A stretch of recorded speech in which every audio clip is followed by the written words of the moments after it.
నువ్వు పరిశుద్ధాత్మకి దగ్గరైనప్పుడు, ఆత్మ నిన్ను తాకినప్పుడు నువ్వు ఆత్మను ఆనందిస్తావు. ఇది ప్రార్థన శక్తి, ప్రార్థన శక్తి, ఇది ప్రార్థన శక్తి. నిరాశ నిస్పృహలెన్నున్నా, అశాంతి ఆపదలైనను, నిరాశ నిస్పృహ. నిజముగా నువ్వు బ్రతుకును మార్చుకుంటే ఈ రోజు నుండి లెక్క పెట్టుకుంటావు. ఆశీర్వాదాలు వస్తాయి. ఈనాడు విమోచింపబోచున్నాడు యేసు ప్రభువు, ఈనాడు విమోచింపబోచున్నాడు.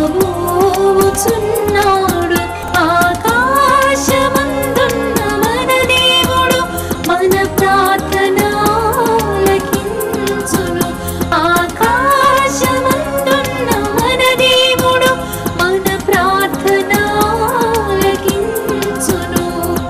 ప్రార్థన, ప్రార్థన, ఇది ప్రార్థన శక్తి.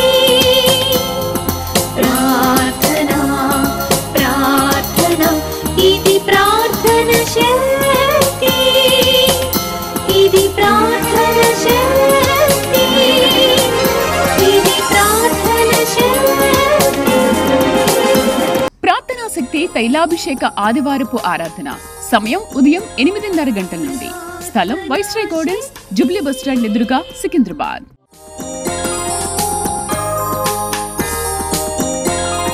ప్రార్థనా శక్తి, ప్రార్థనా శక్తి.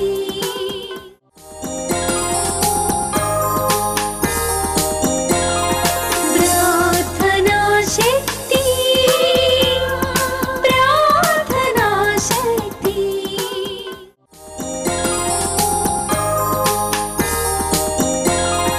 ప్రార్థనా శక్తి, ప్రార్థనా శక్తి.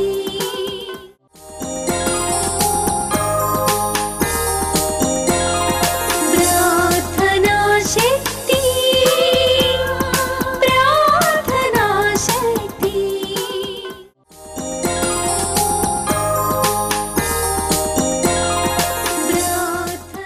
యేసయ్య నామములో మీకు వందనాలు తెలియపరుస్తూ ఉన్నాను. ఈ దినం వరకు దేవుడు సిద్ధపరిచిన వాగ్దానాన్ని మనం స్వాధీనపరచుకుందాం. జకరియా గ్రంథము 10వ అధ్యాయము 12వ వచనం ద్వారా దేవుడు మీ కుటుంబాన్ని దర్శిస్తూ ఉన్నారు. జకరియా గ్రంథము 10వ అధ్యాయము 12వ వచనం. నేను వారిని యెహోవా యందు బలశాలురుగా చేయుదును, బలశాలురుగా చేయుదును. దేవుని సన్నిధిలో మీరు యెహోవా యందు బలము కలిగి బలమైన యోధులుగా ఉండబోతున్నారు. కష్టాలు బాధలు ఎన్ని వచ్చినా బలముగా ఉన్నవాడు పడిపోడు. ఎప్పుడు కూడా గుర్తుపెట్టుకోండి. మనకి ఎన్ని పోయినా మళ్ళీ అన్నిటిలోని మనం నిలబడగలుగుతాం. కానీ ఆత్మధైర్యం కోల్పోతే మాత్రం కోల్పోతాం. దేవుడు నీకు ఆత్మధైర్యాన్ని ఇస్తున్నాడు. ఎందుకంటే నీకు బలమైన విశ్వాసాన్ని ఇస్తున్నాడు. ఎందుకంటే నీవు నమ్మిన దైవము యేసు నామము గొప్పది. ఆయన నామాన్ని ఎవరు అంగీకరించినా, ఎవరు ఆయన నామస్మరణ చేసినా వారికి వెంటనే సహాయం కలిగేస్తుంది. అందుకే ఈయనకి కరుణామయుడు అని పేరు. అంతే, ఈయనకి వేరే పేరేం లేదు. ఇంకా కరుణామయుడు అంతే. బాబు అంటే పట్టుకెళ్ళిపో అంటాడు. అంతే, అది దైవ లక్షణం. అది నువ్వు పలానా తప్పు చేసావు, నేను ఇలా చేస్తాను అలా చేస్తాను అంటే సరే ఏడోకు, పట్టుకెళ్ళి ముందు నువ్వు సెటిల్ అయిపో. పేతురు అన్నాడు, కంగారు పడకు పేతురు, ఆ చేపలు వచ్చిన తర్వాత ముందు నువ్వు సెటిల్ అయిపో, ముందు నువ్వు స్థిరపడి అనేక మంది స్థిరపరిచి. ఆ వ్యభిచరించిన స్త్రీని రాళ్ళతో కట్టమనుందని చెప్పి ఒక అమ్మాయిని రాళ్ళొచ్చి కొట్టుకుంటూ తరుగుతూ వస్తే, నువ్వు వ్యభిచారం చేసావా, నువ్వు అది చేసావా, ఆ ఫ్రెండ్ ఎవరు, నీకు ఎలా పరిచయం, ఇవన్నీ అడగలేదు ఆయన. వారికి చెప్పాడు, పండు అవతలను పొమ్మనంటే వాళ్ళు పోయారు. ఈమెను అంటాడు, సరే ఇక పాపం చేయకట్టాడు. ఎంత మంచి దేవుడు మన దేవుడు. ఇంత ప్రేమమయుడు మనకు దొరికాడంటే అసలు మనం ఎంత గొప్ప భాగ్యవంతులం. ఏదో ఇవ్వనవసరం లేదు. ఆయన మనకు దేవుడిగా ఉన్నందుకు, మనం ఆయన భక్తులుగా ఉన్నందుకు ఇదే భూలోకంలో గొప్ప భాగ్యం మనకి. ఎంత ప్రేమమయుడు, నిన్ను బలవంతునిగా చేస్తున్నాడు. నిన్ను ధైర్యవంతునిగా చేస్తున్నాడు. బలం ఉంటే ఎంత యుద్ధమైనా చేసేస్తాం. ధైర్యం ఉంటే ఎంత శత్రువునైనా జయించేస్తాం. 6 మూరల జానుడు గొల్యాతుని చిన్నవాడు దావీదు ఒక రాయిచి కొట్టి చంపేశాడు. అంతే. దేవుని బలం అలాగ ఉంటుంది. నువ్వు బలహీనుడు అనుకోకు, నువ్వు చిన్న మనిషిని అనుకోకు, నువ్వు ఫైనాన్షియల్గా నాకు చాలా ఏమీ లేదు అయ్యో అని అనుకోకు. నీవు క్రీస్తునందు బలము కలిగి ఉన్నావు. ఆయన నిన్ను బలవంతునిగా చేస్తున్నాడు. ఎంత మంచి మాట చూడు. నేను వారిని యెహోవా యందు బలశాలురుగా చేయుదును. ఇక మీదట దైవ బలముతో మీరు ముందుకు అడుగులేస్తారు. ఆత్మ మీకు తోడుండును గాక. God bless you. Amen. Hallelujah, hallelujah. ప్రియులరా, మీ ఇంట్లో శుభకార్యము దేవుడు తలపెట్టాడు. మీకు ఇంట్లో ఎవరికి పెళ్ళి కావాలో జరగాలని అనుకుంటున్నారో 7 మార్లు ఆమేన్ అని చెప్పండి. 1 2 3 4 5 6 7. ఇల్లు పనులు ప్రారంభించుకోండి. ఏమైనా డబ్బులుంటే బట్టల షాప్కి వెళ్ళి బట్టలు కూడా షాపింగ్ కూడా చేసేసుకోండి. ఇదేంటి అంటే మీరు చెప్పండి, ఆయన మాకు వెలుగు ఇచ్చి ఉన్నాడు. మనం ఏమీ లేనివారమే, దరిద్రులమే, మనకి ఎవరు లేరు, కానీ బలమైన దేవుడు మన పక్షముగా ఉన్నాడు. నమ్మగలిగితే ఈరోజే మీకు వెలుగు వచ్చింది. ఎందుకు వచ్చిందో తెలుసా వెలుగు? అక్కడ రాశాడు, యెహోవా మహిమ నీ మీద ఉదయించింది. వెలుగు అనగా తేజస్. నీ ముఖం వికారం అయిపోయిందని అద్దంలో చూసుకుంటున్నావా? కళ్ళు నల్లబడిపోయినాయి. నేను ఎంతో బొగ్గులుండి బూర్లాగా ఉండేదాన్ని, ఇలాగా డొక్కులాగా అయిపోయినని అద్దంలో చూసుకుని బాధపడుతున్నావా? మరలా నూతన బలము దేవుడు నీకు ఇస్తున్నాడు. నూతన సౌందర్యం నీకు ఇస్తున్నాడు. మీరు మరలా తైలాభిషేకానికి మళ్ళీ కొత్త బలంతో వచ్చేస్తారు. రోగం ఉందని బాధపడకు, యేసు నిన్ను ముట్టి ఉన్నాడు. నీకు వెలుగు వచ్చి ఉన్నది. లెమ్ము తేజరిల్లుము. పెళ్లి పనులు ప్రారంభించమంటున్నారు. ఏంటి అసలు ఏమనుకుంటున్నారు మీరు అని అనుకుంటున్నారా? ప్రారంభించండి. సమయానికి దేవుడు తీసుకొస్తాడు. హల్లెలూయా. మన నోటి నిండా ఆనందాన్ని ఇస్తాడు. ఈరోజు వాగ్దానము, నీకు వెలుగు వచ్చి ఉన్నది. మీ పక్కన వారికి చెప్పండి, నేను చెప్పిన మాట చెప్పండి, నీకు వెలుగు వచ్చి ఉన్నది. లెమ్ము తేజరిల్లుము. చెప్పండి. నా వైపు చూసి చెప్తారు, పక్క వైపు చూడండి, ఇలా పెట్టండి, నమస్కరించండి, నవ్వుతూ, అమ్మా నీకు వెలుగు వచ్చి ఉన్నది. అదే నవ్వుతున్నారేంటి? నీకు వెలుగు వచ్చి ఉన్నది. లెమ్ము తేజరిల్లుము. యెహోవా మహిమ నీ మీద ఉదయించును. నేను మీకు పెళ్లి పనులు ప్రారంభించానని చెప్పింది ఎందుకంటే ఆల్రెడీ అలాంటి విశ్వాసము జయించి వచ్చాను కనుక మీకు ఈ వాక్యం చెప్తా ఉంటాను. ఇది మామూలు సేవ కాదు. ఇది ప్రార్థనా శక్తి మీ ముందు నిలబడిన సేవకుడు. ఈ సేవ ఇది మామూలుది కాదు. ఇది బహుశా మీరు ఎక్కడ చూసుండరు ఇలాంటిది. ఇది కన్న వాటిని విన్న వాటినే బోధిస్తూ ఉన్నాం. ఇది దైవ వాక్యం. ఆమేన్. వాక్యంలోకి వెళ్దాం. మీరు ఇల్లు పనులు మొదలెట్టుకోవాలనుకుంటే మొదలెట్టండి. పెళ్ళిళ్ళైనా వ్యాపారాలైనా అన్నిటికీ శుభారంభముగా మీరు ప్రిపేర్ అయిపోండి. దేవుడు మీ వ్యాపారాలను దీవిస్తాడు. దేవుడు మీ వ్యాపారాలను ఆశీర్వదిస్తాడు. పాడైన మీ కుటుంబాలు మళ్ళీ బాగుపడతాయి. నీకు వెలుగు వచ్చి ఉన్నది. మత్తయి సువార్తలోకి రండి ఒకసారి. 5వ అధ్యాయము. వెలుగు అనగా తేజస్. వెలుగు అంటే ఏంటి? తేజస్. మత్తయి సువార్త 5వ అధ్యాయము 14 నుండి 16 వరకు చదవండి. ఎస్, అందరు బైబిల్ తెరిచారా? Matthew chapter 5 verse 14 to 16. నీకు దేవుడిచ్చిన మాట ఏమన్నాడంటే, మీరు లోకమునకు వెలుగై ఉన్నారు. ఎస్, చదవమ్మా. అందరూ అండర్లైన్ చేసుకోండి. మీరు లోకమునకు వెలుగై ఉన్నారు. మొదటగా ఏమన్నాడంటే నీకు వెలుగు వచ్చి ఉన్నది, నీకు వెలుగు వచ్చింది అన్నాడు. మళ్ళీ ఇక్కడ ఏమంటున్నాడంటే మీరే లోకమునకు వెలుగై ఉన్నారు. నువ్వు బాగుపడి అనేక మందిని నువ్వు బాగు చేస్తావు. నువ్వు స్థిరపడి అనేక మందిని స్థిరపరుస్తావు. నీవు సాక్ష్యం ఇచ్చి నీ సాక్ష్యం ద్వారా ఎన్నో సాక్ష్యాలు లేవనెత్తబడతాయి. కలత చెందకండి, కురుంగిపోకండి. దేవుడు మీకు తోడుగా ఉన్నాడు. హల్లెలూయా, హల్లెలూయా, హల్లెలూయా. జీవముల దేవుడు ఈరోజు నీతో మాట్లాడుతున్నాడు. ఏడుస్తున్నావా? ఇంత పెద్ద పోరాటం నుంచి బయట ఎలా పడాలని అనుకుంటున్నావేమో. వెలుగు దేవుడిచ్చాడు. దేవుని మహిమ నీ మీద ఉంది. ఇక్కడ అద్భుతమైన మాట ఏంటంటే మీరు లోకమునకు వెలుగై ఉన్నారు.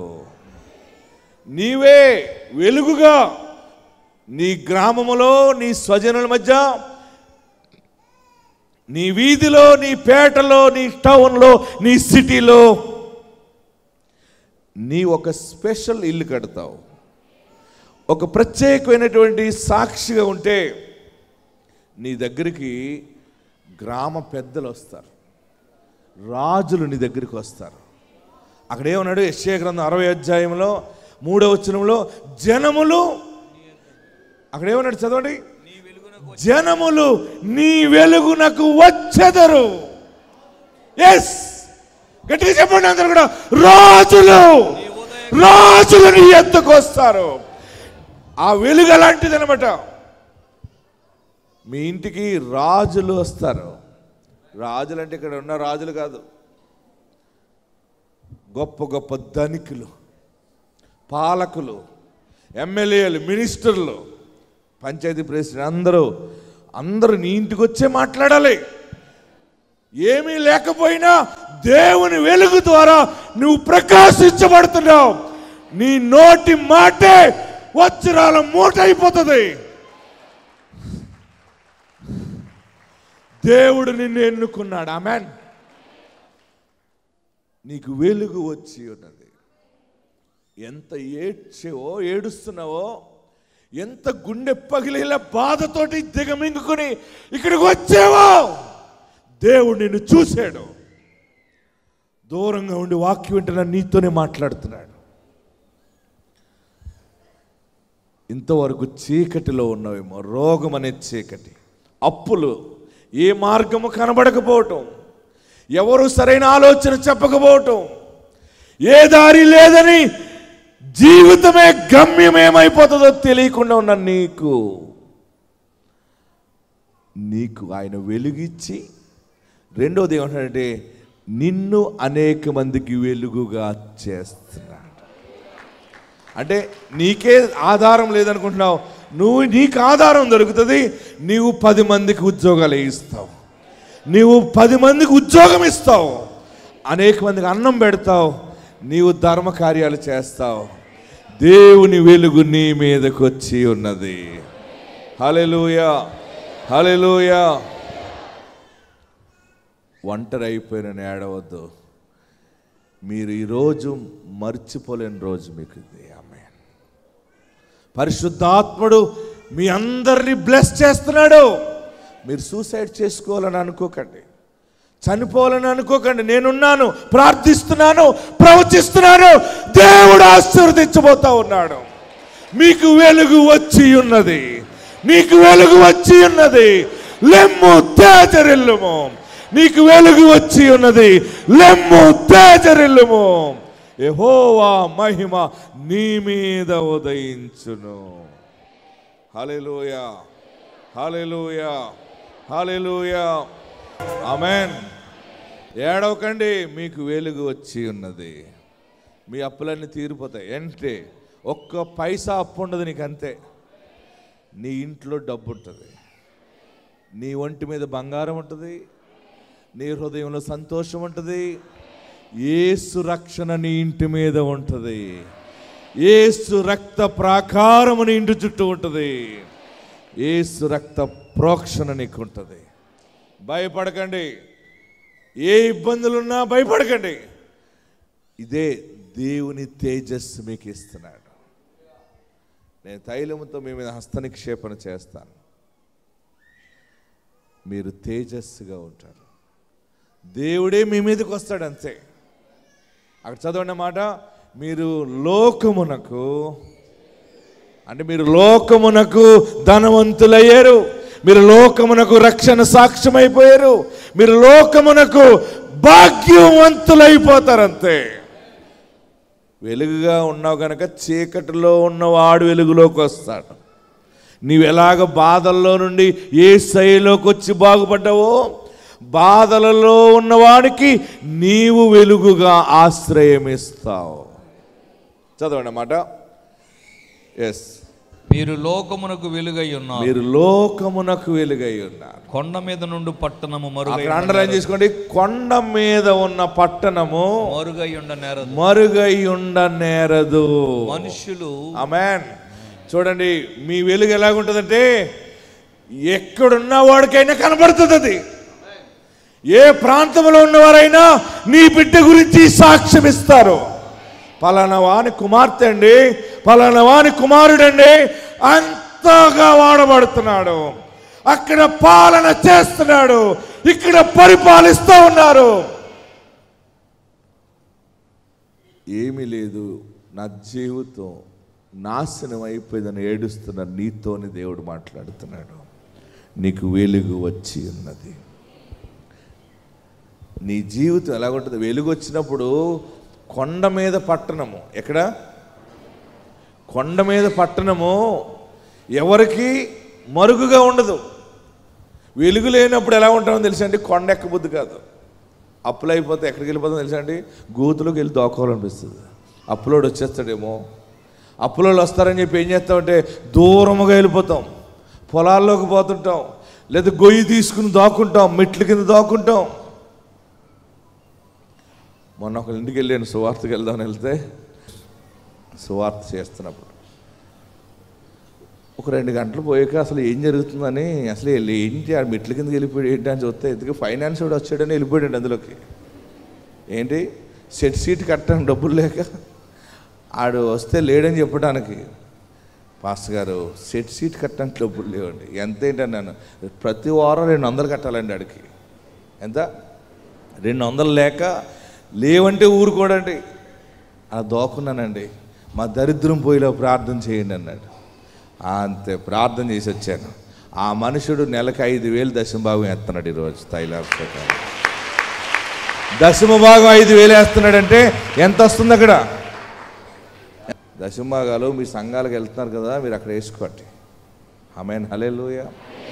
మీరు ఆరాధన సంఘాలకు వెళ్తున్నారు కదా, మీ దైవజనులకి మీ దశమ భాగాలు ఇవ్వండి, మీరు వర్ధిల్లుతారు. ఆమేన్. ఇక్కడ ఈరోజు వాక్యం ఏంటంటే, నీ బ్రతుకు నీ వెలుగు ఎలాగుంటుందంటే కొండ మీద పట్టణముగా ఉంటుంది. నీవు అందరికీ కనబడతావు, అందరి నోటీసులో ఉంటావు. బహుశా మీకు ఒక ఎగ్జాంపుల్ చెప్తున్నాను. అనుకోకుండా నీ బిడ్డ ఎమ్మెల్యే అయ్యాడు అనుకో. నీ బిడ్డే ఎమ్మెల్యే అవుతే మొత్తం కాన్స్టిట్యున్సీ అంతటికీ ఆ మనుషుడు తెలుస్తాడు. తర్వాత రాష్ట్రంలో ఉన్న వాళ్ళందరికీ తెలుస్తుంది. నీ బిడ్డ ముఖ్యమంత్రి అయ్యాడు అనుకో, లోకమంతా తెలుస్తుంది. ఆమేన్.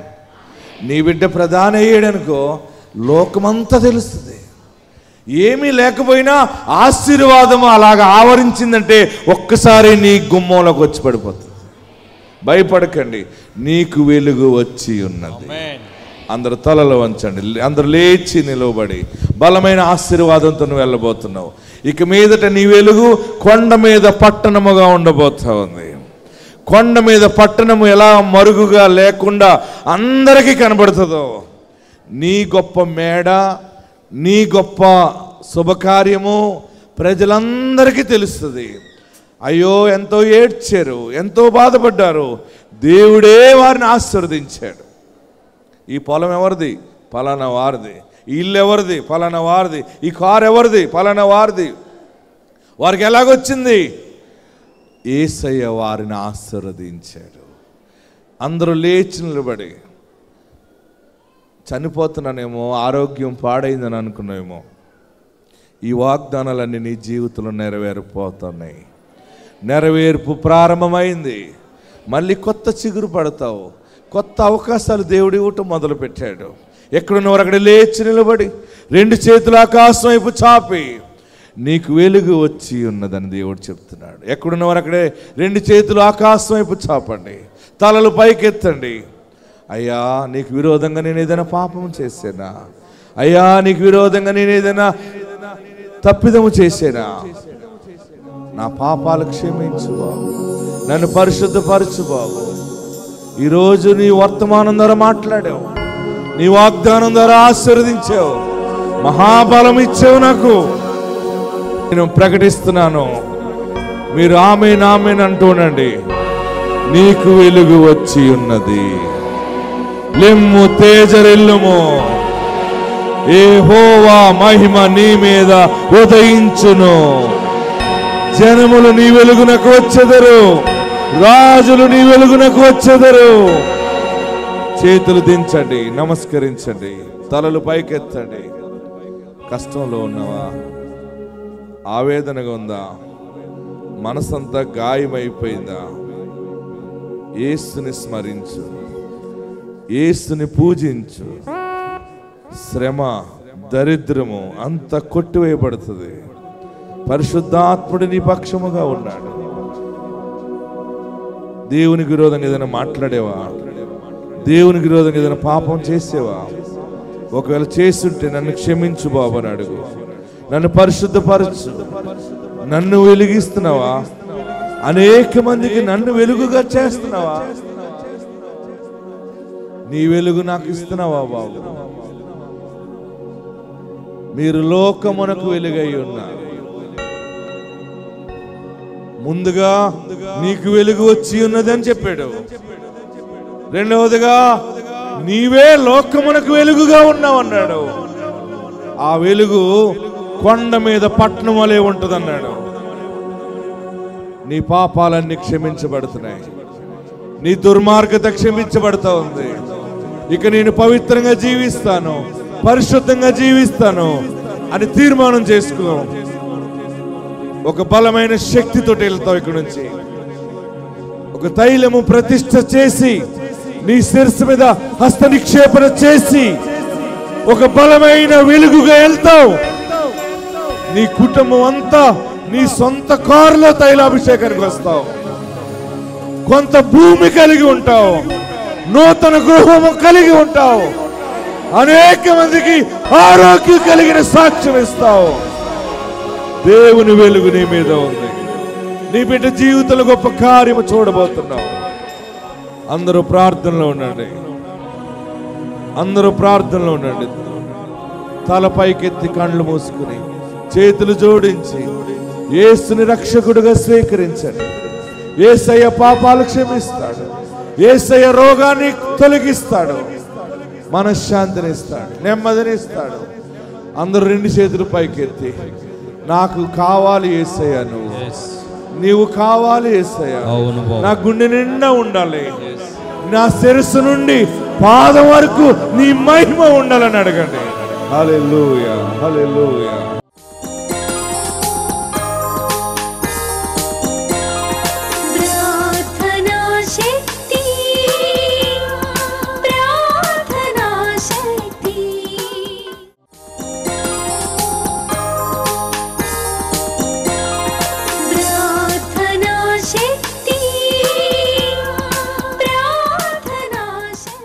యేసుక్రీస్తు నామానికి మహిమ కలుగును గాక.